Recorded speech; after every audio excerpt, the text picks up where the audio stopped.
Hi friend, welcome to R academy. তো যে সমস্ত ক্যান্ডিডেট তোমরা মাধ্যমিক পরীক্ষা দেবে তাদের জন্য মোস্ট ইম্পর্টেন্ট আজকে আফ্রিকা থেকে 3য় নম্বর ভিডিও। তো যে প্রশ্নগুলো করিয়েছি সেই প্রশ্নগুলো অবশ্যই দেখবে। আর এই প্রশ্নগুলোতে নেক্সট প্রশ্ন যারা নতুন আছে অবশ্যই চ্যানেলটিকে সাবস্ক্রাইব করে দিবে। আমরা কিন্তু সব সাবজেক্টের ক্লাস আপলোড করব। আর যারা নতুন আছে ভিডিওর নিচে ডিসক্রিপশন আছে, সেখান থেকে হোয়াটসঅ্যাপ গ্রুপ আছে, সেখানে তোমরা চাইলে জয়েন হয়ে থাকতে পারো। তো চলো কথা আপনি ক্লাসটা শুরু করি।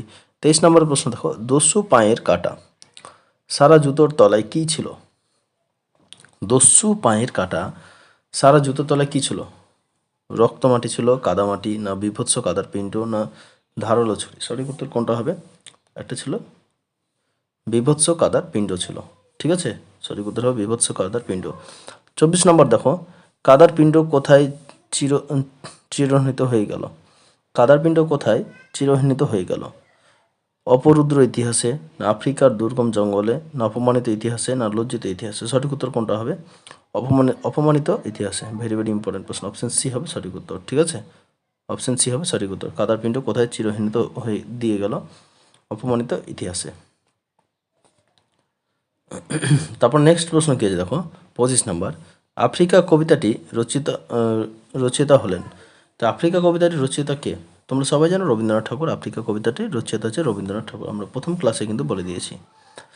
তারপর নেক্সট বড় প্রশ্ন দেখো কি আছে, খুব ইম্পর্টেন্ট প্রশ্ন।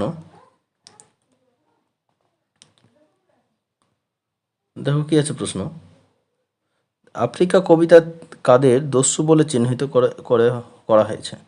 তাহলে আফ্রিকা কবিতায় কাদের দস্যু বলে চিহ্নিত করা হয়েছে? খুবই ইম্পর্টেন্ট প্রশ্ন। তাহলে আফ্রিকা কবিতায় নিষ্ঠুর ইউরোপীয় সাম্রাজ্যবাদীদের দস্যু বলে চিহ্নিত করা হয়েছে। তাহলে আফ্রিকা কবিতায় নিষ্ঠুর ইউরোপীয় সাম্রাজ্যবাদীদের দস্যু বলে চিহ্নিত করা হয়েছে। খুব ইম্পর্টেন্ট প্রশ্ন। তারপর 22 নম্বর প্রশ্ন কি আছে দেখো, 22 নম্বর সঠিক প্রশ্ন কি আছে, চিরচিহ্ন দিয়ে গেল। চিরচিহ্ন বলতে কি বোঝানো হয়েছে? তো চিরচিহ্ন দিয়ে গেল, চিরচিহ্ন বলতে কি বোঝানো হয়েছে? দেখো, আফ্রিকার ওপর নখ দাঁত সম্পন্ন ইউরোপীয় সাম্রাজ্যবাদের অত্যাচারে বর্বরচিত দাগকেই কবি চিরচিহ্ন বলে বলে বোঝাতে চেয়েছেন। তাহলে চিরচিহ্ন খুব ইম্পর্টেন্ট প্রশ্ন। এখান থেকেও দিতে পারে প্রশ্ন তোমাদের। প্রত্যেকটা প্রশ্ন কিন্তু খুব ইম্পর্টেন্ট প্রশ্ন, খুব সুন্দর প্রশ্ন। 5 নম্বর প্রশ্ন দেখো কি বলেছে, কি আছে দেখো, চিরচিহ্ন দিয়ে গেল তোমার অপমানিত ইতিহাসে। ইতিহাস কিভাবে অপমানিত হলো? পরাধীনতার গ্লানিতে মানুষ সম্মানহীনতায় আফ্রিকার ইতিহাস হলো অপমানিত। আফ্রিকার ইতিহাস হলো অপমানিত। সেই অপমানের চিহ্ন চিরস্থায়ী করে দিয়ে গেছে বরণ লোলুপ হিংস্র ইউরোপীয় সাম্রাজ্যবাদী শক্তিগুলি। তাহলে এই সাম্রাজ্যবাদীগুলি শক্তিগুলো তাদের কি করেছে? অপমানিত করে গেছে। খুব ইম্পর্টেন্ট প্রশ্ন কিন্তু, হ্যাঁ। তারপর নেক্সট প্রশ্ন আমরা দেখব, 4 নম্বরের প্রশ্ন কি আছে দেখো, 4 নম্বর, নতুন সৃষ্টিকে বারবার করেছিল বিধ্বংস। তা নতুন সৃষ্টিকে বারবার করেছিল বিধ্বংস। কে কেন বিধ্বংস করেছিল? খুব ইম্পর্টেন্ট প্রশ্ন। তাই নতুন সৃষ্টিকে বারবার বিধ্বংস করেছিল, কে কেন বারবার বিধ্বংস করেছিল? তা দেখো এখানে কি বলেছে, নতুন সৃষ্টির কথা পৃথিবীর প্রতি প্রলয় অসন্তোষ স্বয়ংক্রিয় স্রষ্টা বিধাতা তাকে বরাবর বিধ্বংস অর্থাৎ ভেঙে গড়ে দিয়ে দেখছিলেন। তো নতুন সৃষ্টি তথা পৃথিবীর প্রতি প্রলয় অসন্তোষ স্বয়ং স্রষ্টা বিধাতা তাকে বরাবর বিধ্বংস অর্থাৎ ভেঙে গড়ে দেখিয়েছিলেন। মানে বারবার ভেঙেছিলেন আবার গড়েছিলেন, এটাই তিনি নতুন সৃষ্টি বারবার বিধ্বংস করেছে নিজের প্রতি একটা অসন্তোষের জন্য। 5 নম্বর প্রশ্ন কি আছে দেখো, 5 নম্বর প্রশ্ন কি আছে দেখো, ছিনিয়ে নিয়ে গেল তোমাকে আফ্রিকাকে কে কোথা থেকে ছিনিয়ে নিয়ে গেল? ছিনিয়ে নিয়ে গেল তোমাকে আফ্রিকাকে কে কোথায় ছিনিয়ে নিয়ে গেল? তাহলে আফ্রিকা কবিতায় কবি যেন কল্পনা করেছেন যে সৃষ্টির যুগে স্রষ্টা যখন বারবার নিজের সৃষ্টি ভেঙে চুরে নিখুঁত করে গড়ার চেষ্টায় রত, তখন উত্তাল সমুদ্রের প্রাচ্য দেশে থেকে আফ্রিকা মহাদেশের ভূখণ্ডে আলাদা করে ছিনিয়ে নিয়ে গিয়েছিল। তাহলে এই যে বলছে আফ্রিকা কবিতায় কল্পনা করেছেন সৃষ্টির যুগে স্রষ্টা যখন বারবার নিজের সৃষ্টি বারবার ভেঙে চূর্ণ করছিল, তখন সে সৃষ্টিকর্তা নিখুঁতভাবে গড়ার চেষ্টায় রত ছিলেন, তখন সমুদ্রে যে উত্তাল সমুদ্র প্রাচ্য দেশ থেকে আফ্রিকা মহাদেশের ভূখণ্ড থেকে কী করেছিল, আলাদা করে ছিনিয়ে নিয়ে গেছিল। ঠিক আছে, তারপরে দেখো কৃপণ আলো অন্তপুরে। আলোকে কৃপণ বলা হয়েছে কেন? তাহলে কৃপণ আলোর অন্তপুরে আলোকে কৃপণ বলা হয়েছে কেন? সৌর সংসার সূর্যের আলো অপরিমেয় হয়ে পৃথিবীর ওপর পতিত হলেও অরণ্যকুল আফ্রিকার তার প্রবেশ কম বলেই কবি কৃপণ আলো বলেছেন। তাহলে কৃপণ আলো অন্তপুরে, আলোকে কৃপণ বলা হয়েছে কেন? সৌর সংসারের আলোর যে অপরিমেয় হয়ে পৃথিবীর ওপর পতিত হলেও অরণ্যকুল আফ্রিকা তার প্রবেশ কম হলেই কৃপণ আলো বলেছিলেন। অল্প আলোর জন্য সেখানে কৃপণ আলো কিন্তু কথাটা বলেছিলেন। তারপর নেক্সট প্রশ্ন দেখো, 7 নম্বর প্রশ্ন কি বলেছে?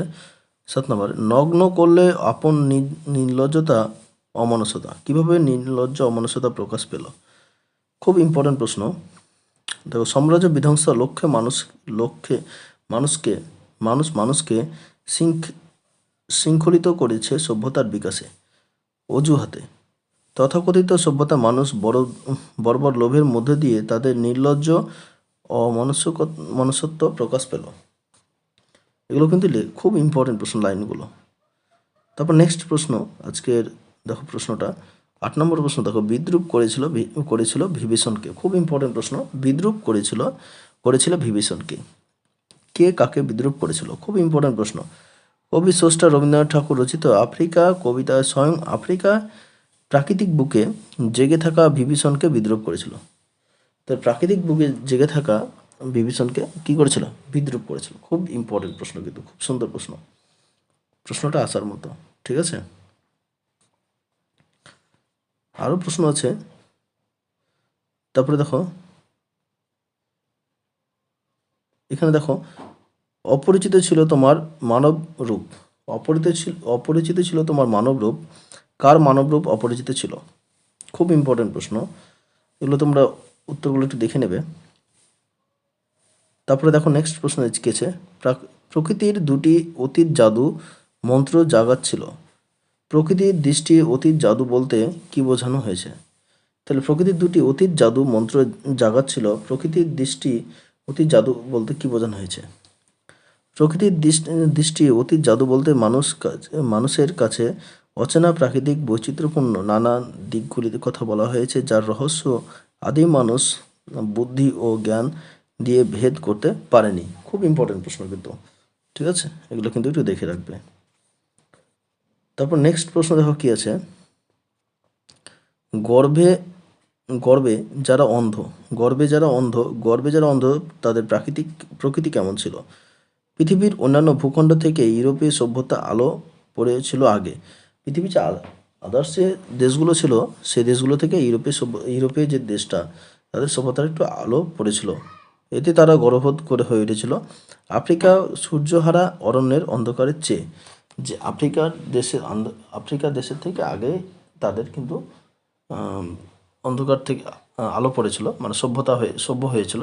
সেই জন্যে তাদের গর্বের যারা অন্ধ, সেই জন্য এই কথাটা বলা হয়েছে।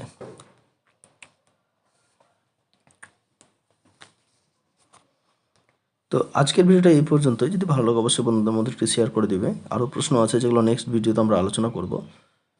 তা যদি ভালো লাগে অবশ্যই বন্ধুদের মধ্যে একটু শেয়ার করে দিবে। ধন্যবাদ।